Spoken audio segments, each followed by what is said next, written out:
లేనటువంటి స్థితిలో మళ్ళీ కూటమి ప్రభుత్వం అధికారంలోకి వచ్చిన తర్వాత ఈ 2 ఏళ్లలోనే 15% పనుల్ని ఈవేళ పోలవరం పూర్తి చేశామని అంటే చంద్రబాబు నాయుడు గారు 2027 కల్లా పోలవరం పూర్తి చేయాలనే లక్ష్యాన్ని అందుకోవాలనేటువంటి ఆలోచనతో ఈరోజు అధికారులు, ఏజెన్సీ, ఇరిగేషన్ అందరూ కూడా పనిచేస్తున్నటువంటి పరిస్థితి. అందులో భాగంగానే డయాఫ్రమ్ వాల్ ధ్వంసం అయితే గత ప్రభుత్వంలో, ప్రశ్నార్థకమైంది గత ప్రభుత్వంలో పోలవరం. అటువంటి డయాఫ్రమ్ వాల్ని కూడా ఈరోజు 990 కోట్ల రూపాయలు పెట్టి 440 రోజుల్లో పూర్తి చేసిన కొత్త డయాఫ్రమ్ వాల్.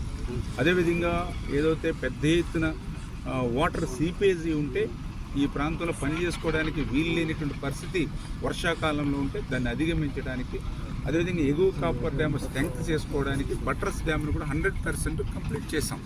దానివల్ల ఎగువ కాపర్ డ్యామ్ స్ట్రెంగ్త్ అవడమే కాదు, సీపేజీ కూడా 60% సీపేజ్ తగ్గినటువంటి పరిస్థితి. మిగిలిన సీపేజీని కూడా ఎప్పటికప్పుడు డీవాటరింగ్ చేసుకుని వర్షాకాలంలోనూ వరదల సమయంలో పనులు ఆగకుండా పోలవరంలో పనిచేస్తాం. కాబట్టి ఈరోజు ఈ పురోగతి మనందరికి కూడా వచ్చినటువంటి పరిస్థితి.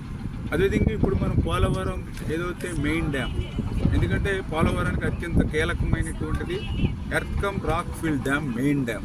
ఆ మెయిన్ డ్యామ్కి సంబంధించి ఏదైతే గ్యాప్ 1 ఏదైతే ఉందో, గ్యాప్ 2 ఏదైతే ఉందో, ఆ గ్యాప్ 1కి సంబంధించినటువంటి పనులు 2025 మే నెలలో మేము ప్రారంభించాం. మరి ఈ సంవత్సరంలోనే 48% పనులు మెయిన్ డ్యామ్కు గ్యాప్ 1 పనులు పూర్తి చేశాం. అదేవిధంగా గ్యాప్ 2కి సంబంధించి ఈసీఆర్ఎఫ్ మెయిన్ డ్యామ్ పనులు 2025 నవంబర్లో ప్రారంభించాం. ఇంకా సంవత్సరం పూర్తవలేదు.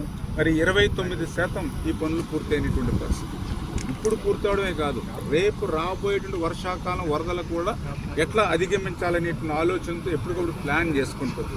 అందులో ముఖ్యంగా ఏదైతే మరి ఈ యొక్క మట్టి కోర్ ఏదైతే దీనికి అవసరమో, మరి అది దగ్గర 8.75 క్యూబిక్ మీటర్ల అవసరం ఉంటే దాన్ని ఆల్రెడీ 5.20 ల్యాక్ క్యూబిక్ మీటర్లు మేము రిజర్వ్ చేసుకున్నాం ఆల్రెడీ, రేపు వర్షాకాలంలో వరదల టైంలో ఇబ్బంది లేకుండా. అదేవిధంగా రాక్ కూడా చూస్తే 42.2 ల్యాక్ క్యూబిక్ మీటర్లు అవసరం ఉంటే మరి ఆల్రెడీ ఇప్పుడు 13 ల్యాక్ క్యూబిక్ మీటర్ల రాక్ని మేము స్టాక్ పెట్టుకున్నాం. ఎవ్రీడే ప్రాజెక్టులోంచి ఇల్లు వర్క్ చేసుకుంటాం కాబట్టి ఎక్కడ ఇబ్బంది లేకుండా, అంటే ఇట్లా ప్రతి పనిని కూడా ఫ్యూచర్లో నెక్స్ట్ మంత్ ఎట్లా ఏం పని చేయాలనేది ఒక ఆర్డర్లో షెడ్యూల్ తీసుకున్నాం. కాబట్టి ఈ రకంగా ఇన్ టైంలో ఈ పనులన్నీ కూడా పూర్తవుతున్న పరిస్థితి. రేపు 2027లో చంద్రబాబు నాయుడు గారు లక్ష్యాన్ని పూర్తి చేయాలని అంటే ఈ ప్రాజెక్టును పూర్తి చేయడంతో పాటుగా ఈ ప్రాజెక్టు యొక్క ఏదైతే నీరు కనెక్టివిటీస్, రైట్ మెయిన్ కెనాల్, అదేవిధంగా లెఫ్ట్ మెయిన్ కెనాల్, దానికి సంబంధించినటువంటి 4 ఏదైతే టన్నెల్స్ ఉన్నాయో ఆ 4 టన్నెల్లో ఆల్రెడీ 3 టన్నెల్స్ ఇప్పటికే పూర్తి చేసాం. 4వ టన్నెల్ కూడా 10 రోజుల్లో పూర్తి చేయబోతూ ఉన్నాం. అదేవిధంగా నిర్వాసితులు వెరీ ఇంపార్టెంట్.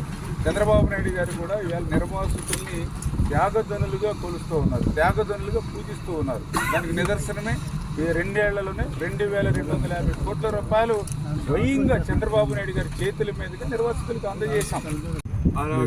స్పిల్వేకి కింద బ్రిడ్జ్ ఐకానిక్ మోడల్లో ఉండాలని ఈ రైట్ లెఫ్ట్ కనెక్టివ్స్ 500 కోట్ల రూపాయలతో పనులు ప్రారంభించాం.